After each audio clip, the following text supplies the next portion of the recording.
So I'm going to welcome everyone to Lead with Love Masterclass. I'm Laurel Donnellan, and I am the CEO and founder of Compassionate Leaders Circle. I'm so honored to have you here today to have a discussion about leading with love.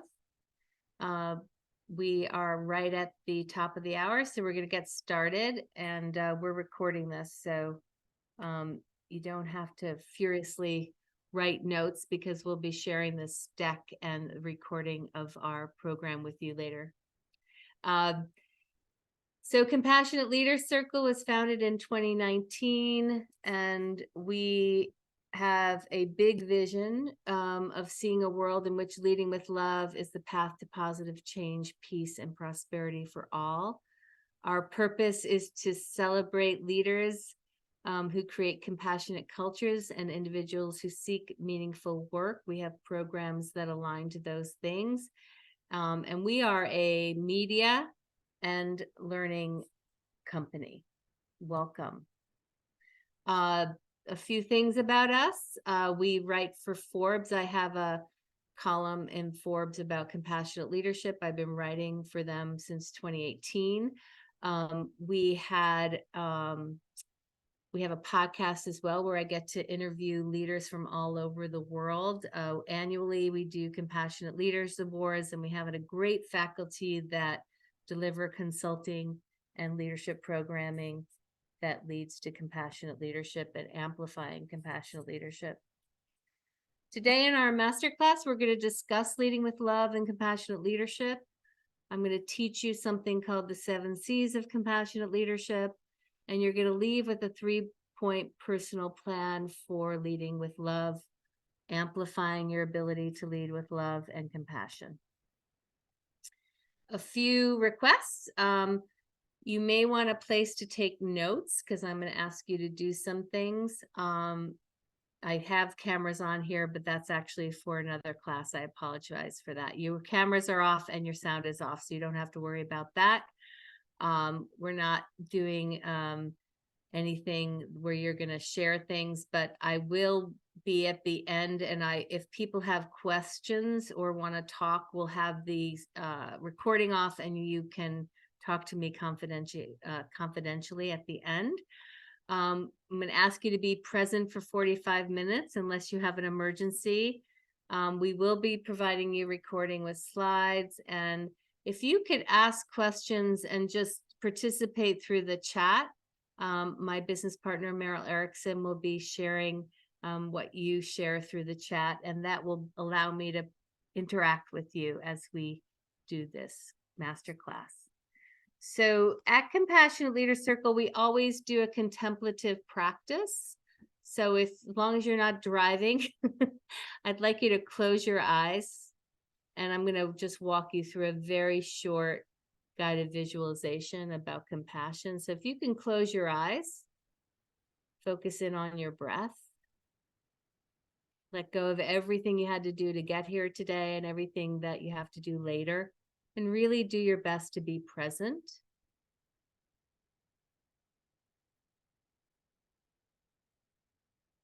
So just breathing in that idea of being present.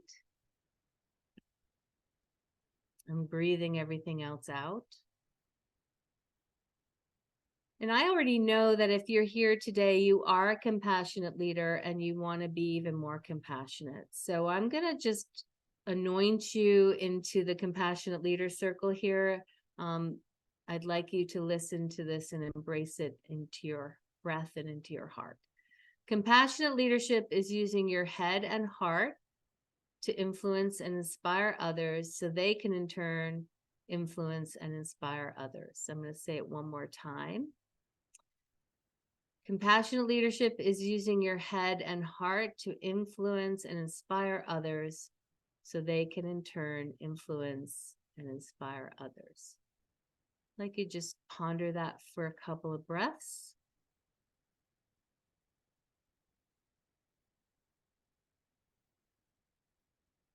Allow an intention or focus to come up for our masterclass for yourself today.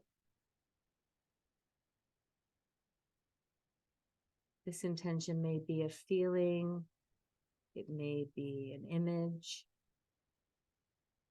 maybe an idea. Just allow that intention to land in your heart. And if you were able to close your eyes and practice with me, I'd like you to open up your eyes and come back to the circle. Welcome back. So we're going to start with a simple concept that I think everyone can hold on to. I've been taught by my colleagues and thought leaders around compassionate leadership that compassionate leadership has a bad rap because people think it's soft, but in truth, compassionate leadership can be soft or fierce. So thinking about yourself as a leader, and leading with love, I want you to understand that leading with love takes candor and care. And when I work with groups and talk to compassionate leaders all over the world, it turns out that most of them have some area that is easier than the other. So I just want you to, if you can, through the chat, tell me which one is easier for you, candor or care? Which one is easier for you, candor or care? If you can, share it through the chat. Meryl's going to monitor that for me. I think there's a question also, Meryl. You could put your answers in the chat if you want to, but I think some people are putting it in Q&A. I think, Laurel, the chat seems to be disabled, so I'm not sure anyone can do that. They're putting them in the question and answer. Great job, everybody. Good thinking. Okay, I apologize for that. I didn't set that up properly. Thank you for being flexible. So are we getting more cares or candor, or is it easier? Is it split? We have more care than candor right now. Okay, so here's the challenge. You want to embrace what's natural. So if care is more natural for you, you want to embrace that and then lean into developing your candor. Because leading with love is not unlike being a great parent. At times it's not being patronizing, but it's about helping your followers or the people that you influence through developing honesty as well as developing care. So if you are more natural at the candor, you want to lean into care, but still embrace your candor. If you're more natural with care, it's probably an opportunity to develop your candor. Something to think about.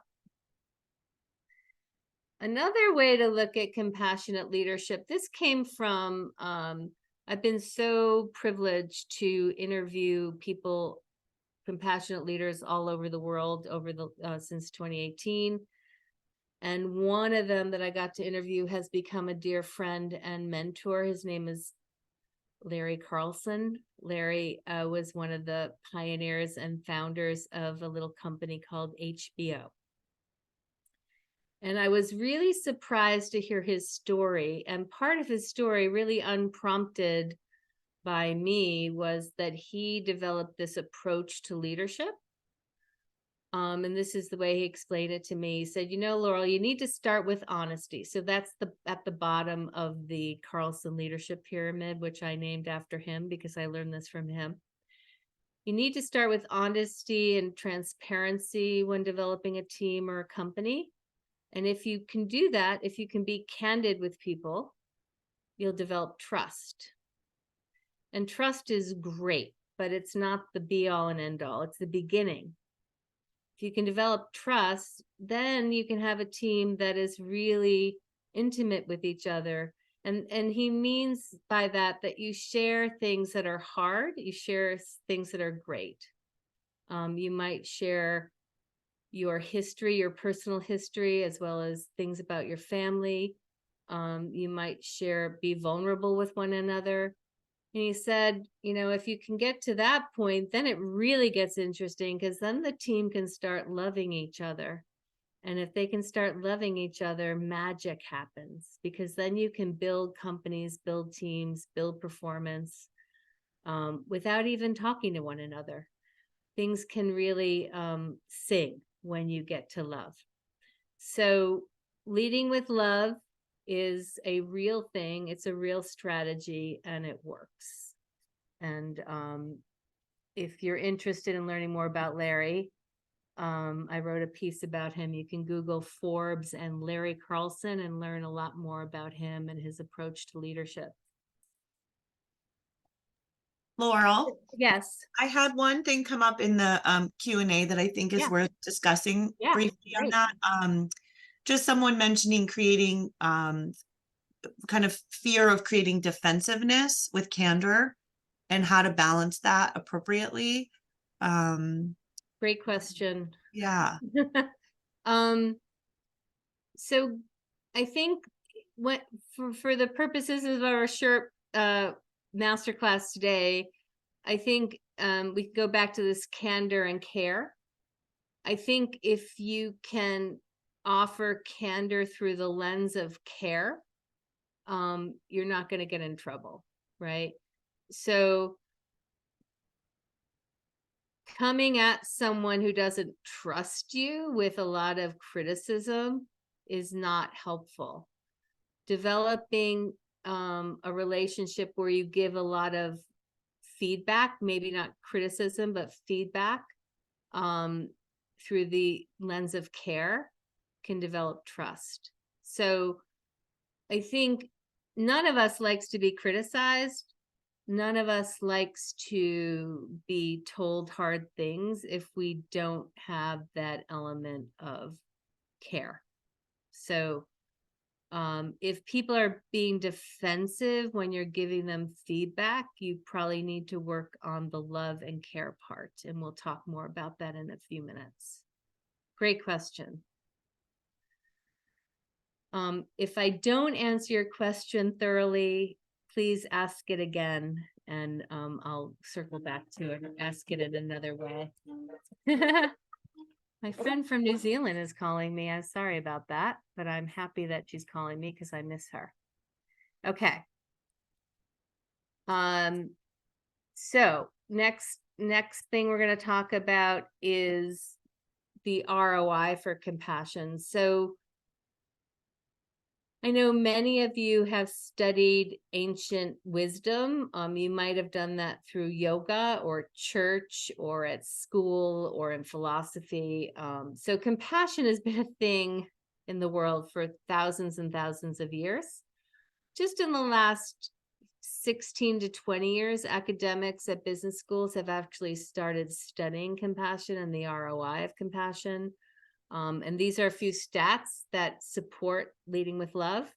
In the Harvard Business Review, 91% of leaders agreed that compassion was important, but 80% of them didn't understand how to do compassion at work. So that's why we're here today. This year, the cost of poor management and lost productivity from employees worldwide who are not engaged, it is 8.8 trillion. We know that there's a lot of people unhappy at work and disengaged, and there's a real cost to that with business. There's also a recent study that tells us that compassionate leadership and practicing it at work increase job satisfaction by over 50%, commitment by 30%, and decrease burnout by 40%. So compassion works, and leading with love really works. We have lots more stats at our company website that we'll share with you at the end. So in order to create a compassionate culture, whether it's in a family, a team, a community. I know some of you are probably running companies, some of you are running divisions, some of you are entrepreneurs, but whoever you influence, whoever your tribe is, you need to have 3 elements to really create a compassionate culture and get those benefits from compassion. The first is self-compassion. Kristen Neff is really the leader around self-compassion. She has amazing programs if you're interested. Really has developed the research around self-compassion and the benefit for self-compassion. So self-compassion can look like self-care, taking breaks, taking days off, actually leaving your desk when you have lunch, things like that. Allowing yourself to make mistakes and forgiving yourself quickly. The second element is you need to have enough trust and honesty and love in the culture so that people feel safe to be vulnerable. As many of you know, Brene Brown is sort of the leader around research about vulnerability.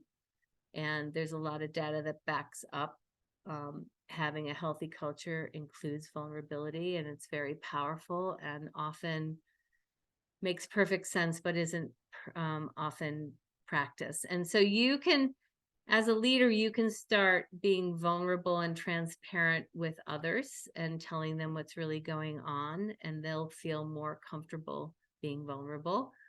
And then last but not least is compassion for others. If you're a caring group, you may have to work on your self-compassion if you're focused on compassion for others. If you're someone that is vulnerable, you may have opportunities in self-compassion and compassion for others. So normally, as leaders, we have opportunities to either dial these up or dial these down so that we can help the organization have all three of these things. It's really important. And it's important for us as leaders to model those things. So I'd like you to think about which one of these things is your biggest opportunity. Do you need to focus more on yourself and taking better care of yourself at work? Do you have an opportunity to be more vulnerable, or do you have an opportunity to be more compassionate for others? And I'd like you to go ahead and put that. It looks like our chat is working, maybe. You can put that into the chat or Q&A. Which one of these three things is your opportunity for growth at work? And I really appreciate the participation. That's very helpful.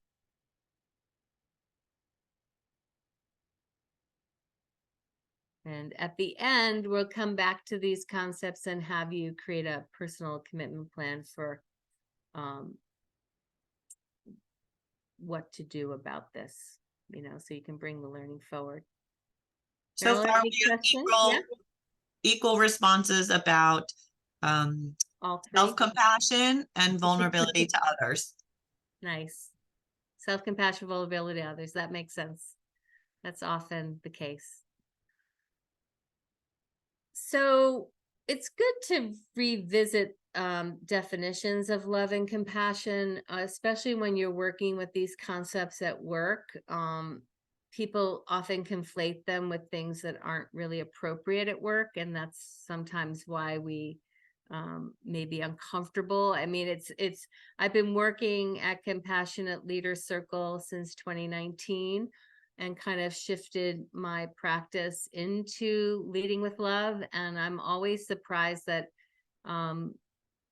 there's such resistance to this, but I think it's because we conflate romantic love with love that's perfectly appropriate at work. So the definition we use for love is affection based on admiration, benevolence, or common interests. And then the definition we use for compassion is preventing or alleviating suffering. As leaders, you have opportunities to really prevent suffering as well as address it. And preventing suffering can be even better for an organization. And that can be done through policies, through getting ahead of problems, preventing problems. I'm interviewing someone tomorrow that runs a gigantic company, and they wanted to get ahead of mental health in the workplace. So they created a program called How Are You Really? I'm very excited about talking to them and learning more about how they're addressing and preventing mental health crisis at their company of 30,000 people.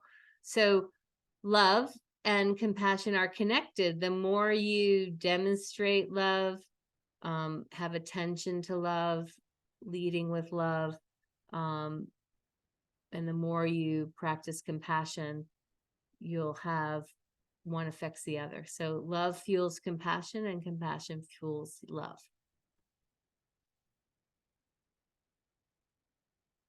So in my study of compassionate leadership, I looked at attributes in many studies by academics about what makes a great leader, and talked to some academics that are focused on compassionate leadership. And together we came up with 7 attributes that, if you focus on them, will help you be even more of a compassionate leader. So we're going to do a little exercise here.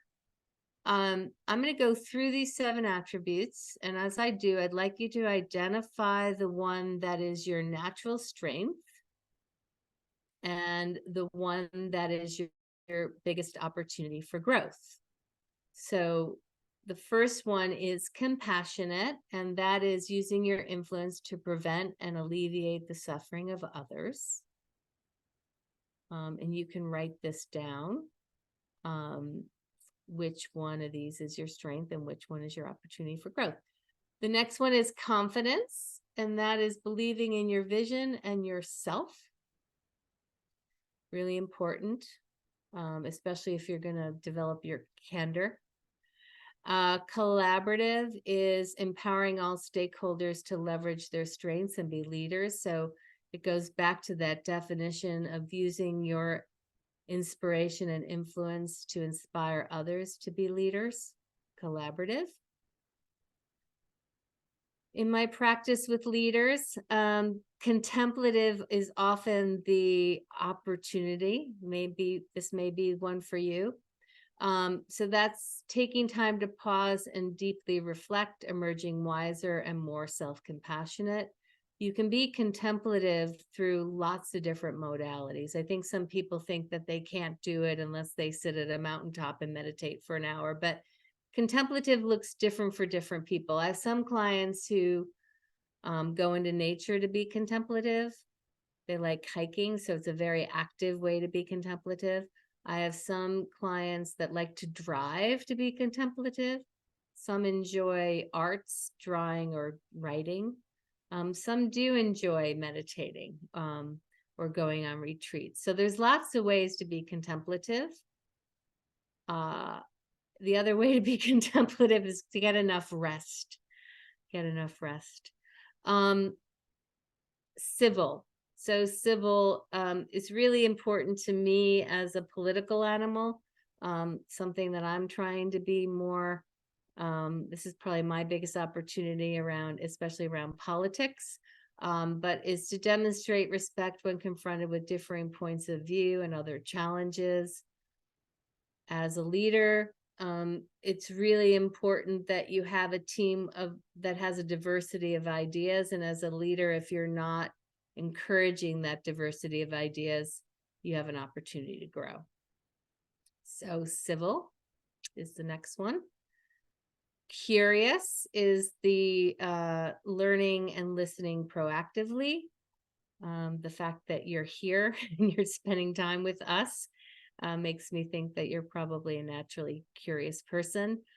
Maybe that's an opportunity, maybe that's a strength. And the last is courageous, and again, connected to candor.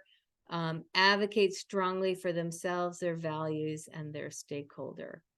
So I'd like you to put into the chat or the Q&A, you could do S for your strength and share that, and O for your opportunity and share that. That would be great. And both are important because you really want to lean into your strength and then develop your opportunity on top of that.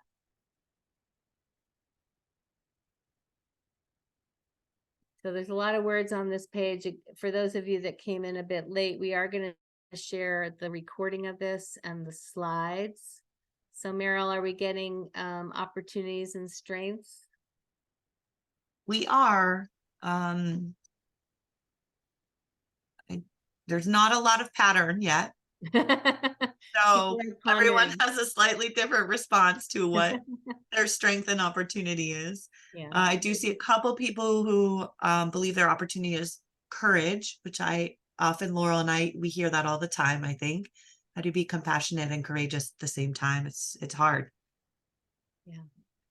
Well, I'm definitely here to support you in being courageous as a compassionate leader, because we need your voice to be louder out in the world. So I'm giving you lots of love and encouragement to be more courageous.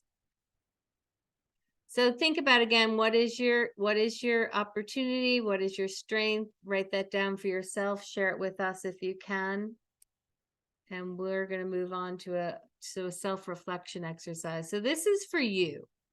As an opportunity to think about leading with love, right?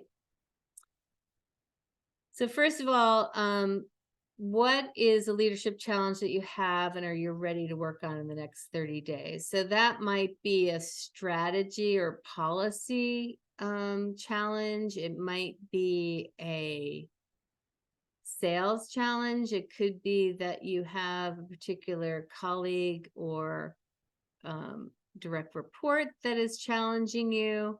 So let's just all think about a challenge and write it down.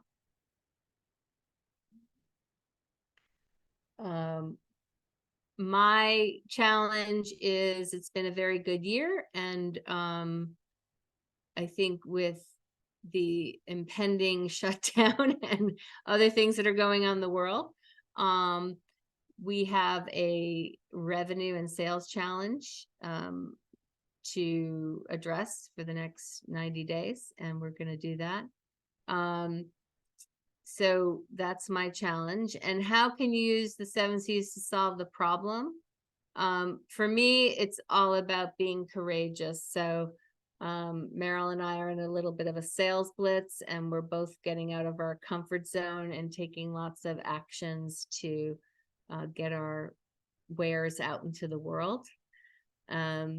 People that I've talked to over the last year, I'm focusing on reaching out to them. So my opportunity is to use courage and candor to,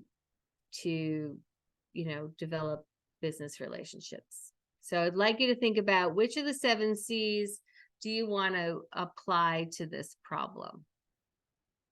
Compassionate, confident, collaborative, contemplative, civil, curious, or courageous? Which one is the most potent for this particular problem? And the last question in this self-reflection exercise is, how can you throw love at the problem? Write it down. So for my particular problem, it's pretty simple. In our business, I found that making sales and reaching out to people fun, so that I can have more fun, is a way to throw love at the problem. And also being vulnerable, like calling my friends and saying, listen, most of, a lot of our revenue has been pushed into next year. So do you have anyone that you want me to meet that may benefit from our media or learning labs this year? So talking to people that I love, making it fun, collaborating with Meryl, all those things are ways that I can throw love at the problem. The other thing I have that's a part of our business is I have a real love and concern for teenagers. We do most of our programming that we get paid for adults and companies, but we also have a love project that I work with Tracy Goodsell, who's our chief operating officer, on, and that is a teen program. So in the spirit of throwing love on it, we're going to give away our teen program to educators and teenagers because we believe that our program can help their mental health. So lots of love being thrown at the opportunity of business development for the rest of the year. So you can ask yourself, how can you throw love at the problem? I'll give you another example. I was having a conflict with the conflict was mostly in my mind because I was misunderstanding a colleague. I had a faculty member send me a few emails this week, and my reaction was to get annoyed by the emails. And I meditated about it, and what I got was, why don't you love this person and call them and have a loving conversation with them? So I did that, and instead of writing a reactive email to this person, I got a lot of understanding about what they were talking about, and we ended up having a really loving, productive, clear conversation because I didn't react from a place of being triggered. I got to a place of love and compassion for myself and for this person. So I really believe that no problem can't be addressed better by throwing love at it or slowing down. So this is just for you to do and hold, and see if you can take the concepts that we talked about today and have a little self-reflection so that you can take this idea of leading with love back to the workplace. So we also promised you a 3-point plan. So we talked at the beginning about this idea of candor or care.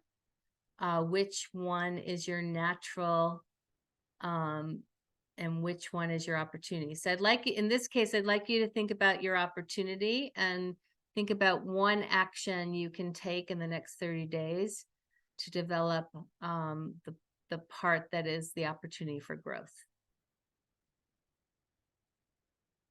So for me, I have a big meeting next week, and with a foundation that we hope to partner with our team program. And I'm going to bring a lot of courage and candor to that meeting. That's my action.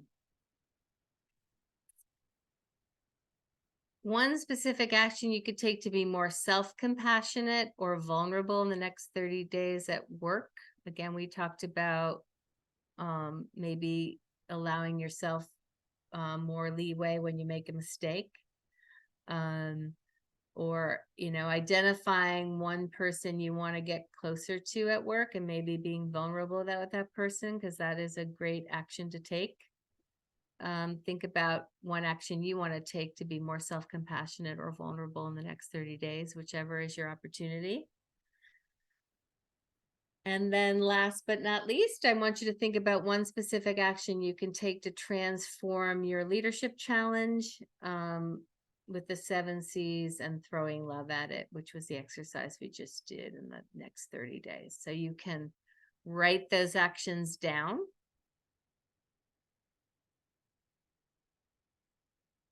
And you have a little personal plan to take the concepts that we talked about today back into the workplace and make a difference.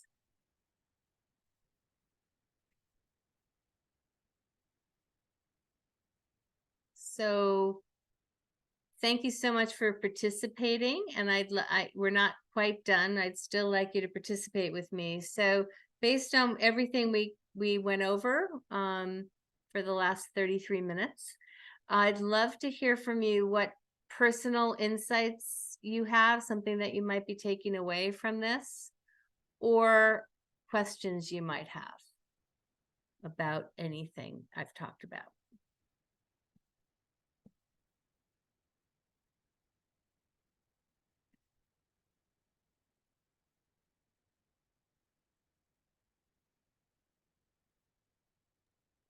Laurel, this is Meryl. Sorry, everybody, you're going to hear my voice again, but I think one of the things that we touched on a little bit today but often comes up in organizations is that fine line between soft compassion and fierce compassion.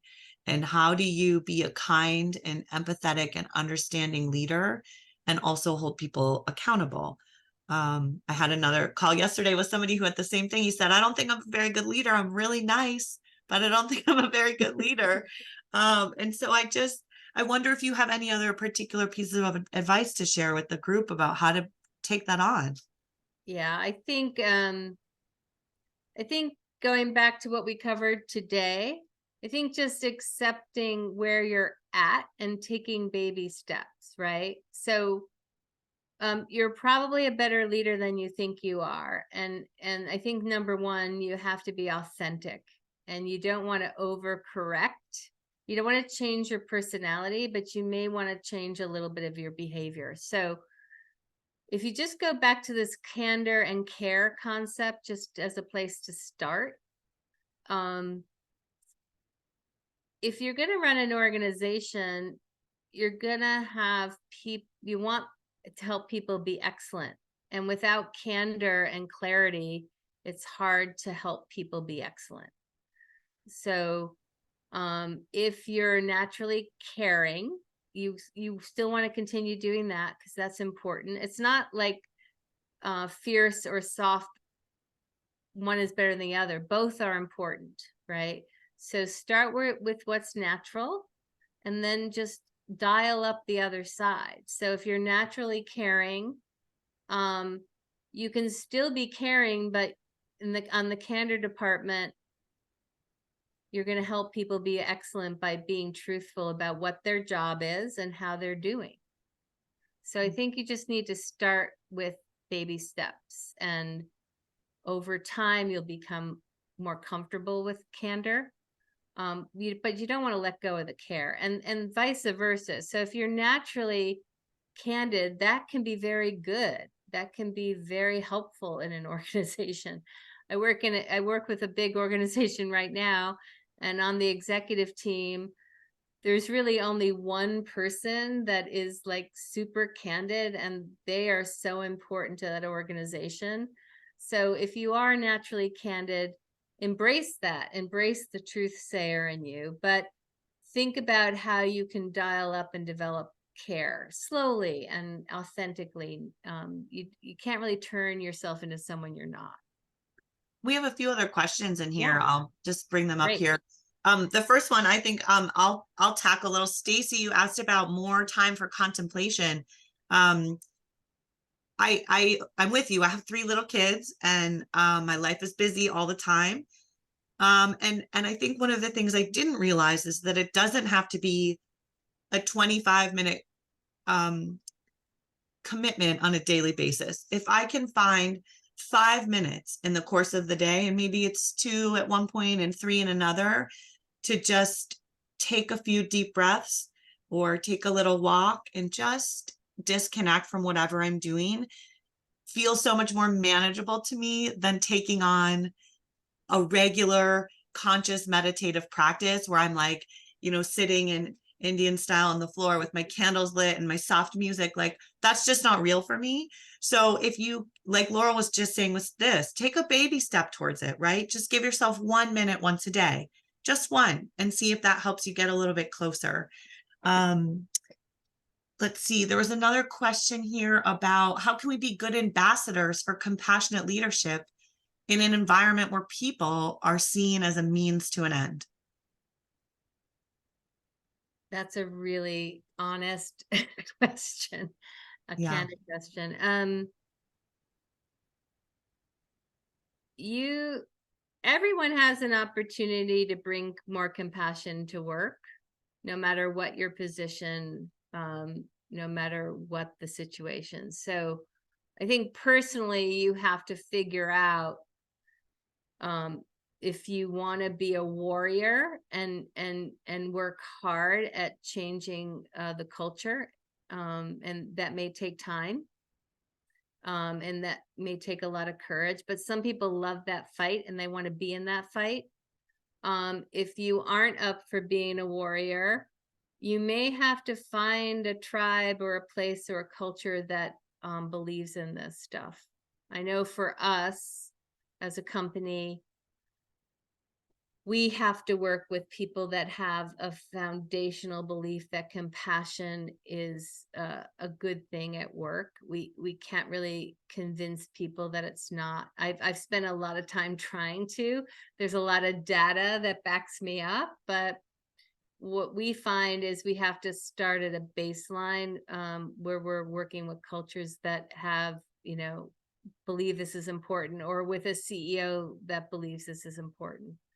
So sometimes it's about staying and being a warrior, and sometimes it's about leaving and finding a place where you can make a bigger impact. But there's lots of people out there that care about this.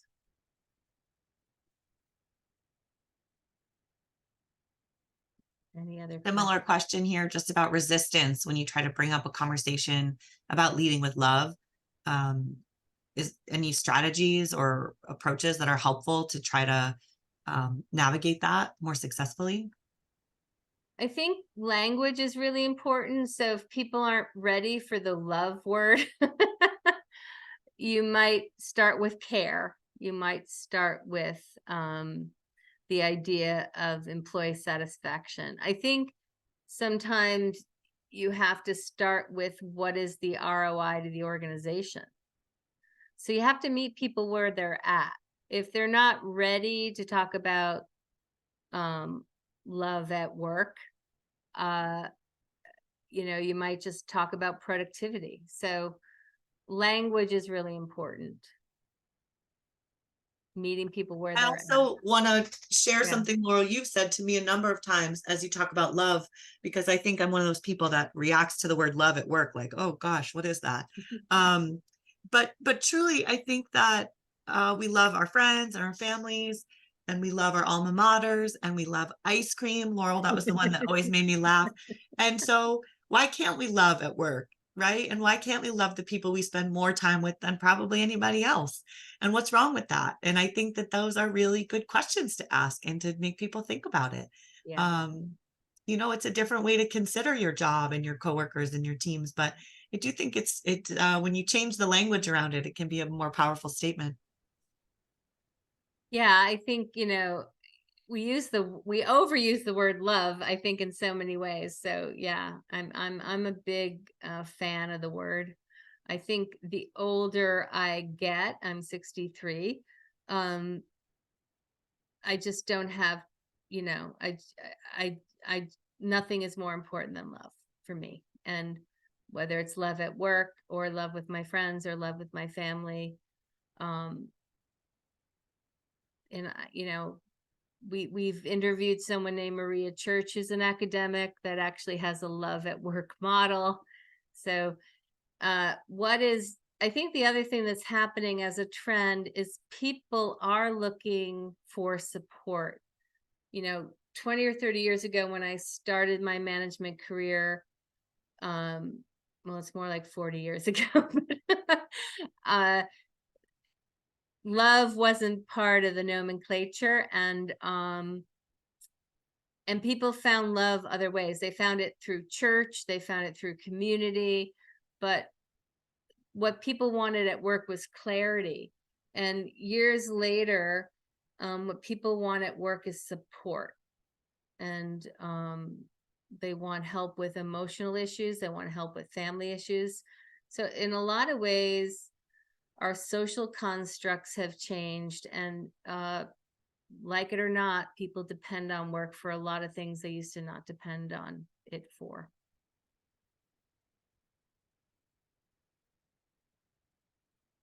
Any other questions or insights, Meryl?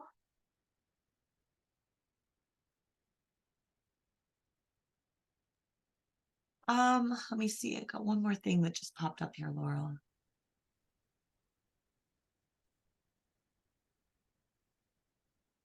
No, I think it's really valuable to look at company culture and values and missions as you consider who you're working for and what they believe in. People who want to share their compassion are happy to do so. So keep your eyes and ears open, because most of them are wanting to make the world a better place and looking for people who want to join them.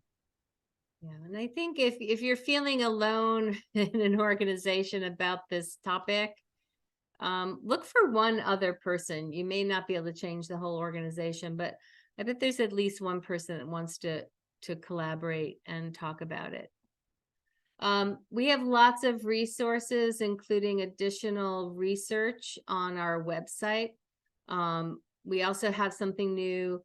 Um, we have a store now. So we have some free assessments and free resources and very low cost resources on our store. I hope you'll go to compassionateleaderscircle.com and look at what we have to offer. And if you want to talk more, my dear colleague Meryl is available to have one-to-ones if you're interested in bringing this work to your company or your team, or you may be interested in developing it on your own. I'm so grateful for the time that we had today, and we're gonna stop the sharing now, and we're gonna stop the recording. And